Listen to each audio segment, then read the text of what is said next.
আজ তুমি হয়তো অনেক ক্ষমতাবান, তোমার ডানা ঝাপটায় দুর্বলরা পালায়, তুই যাকে ইচ্ছা তুচ্ছ করে দাও, যার ইচ্ছা তার কণ্ঠস্বর থামিয়ে দাও।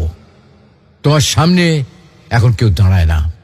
তুমি ভাবো তুমি অজেয়, তুমি ভাবো সব তোমার বশে। কিন্তু একবার চারপাশটা ভালো করে তাকাও তো দেখি। এই পৃথিবীতে কেউ চিরশক্তিশালী ছিল না, কেউ চিরজীবী ছিল না।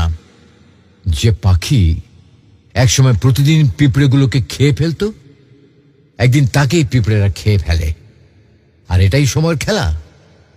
আজ তুমি যাদের তুচ্ছ ভাবো, কাল তারাই হয়তো তোমার দাফনের সাক্ষী হবে।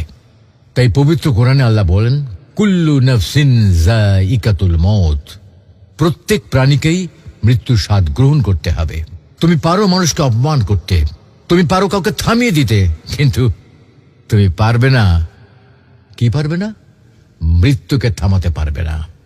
মনে রেখো, মরণ এক চরম সত্য যাকে কেউ বদলাতে পারে না।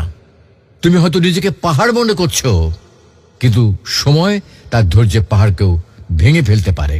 সময় কাউকে ছাড় দেয় না, সে ধীরভাবে কিন্তু শক্ত হাতে সবাইকে তার জায়গায় নিয়ে যায়। কেউ এক চুল এদিক ওদিক হয় না।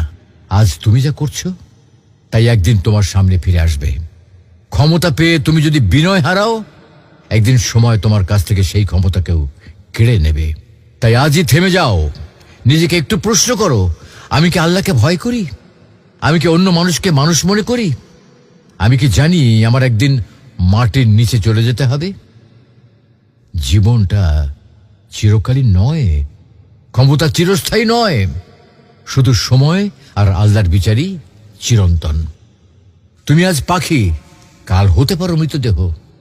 তুমি আজ শিকারী, কাল তুমি হয়তো শিকার।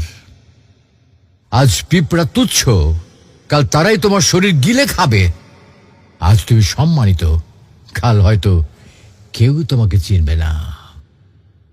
তাই ক্ষমতা নয়, বিনয়টাকে ধরে রাখো, কারণ সময় সবার চেয়ে বেশি শক্তিশালী।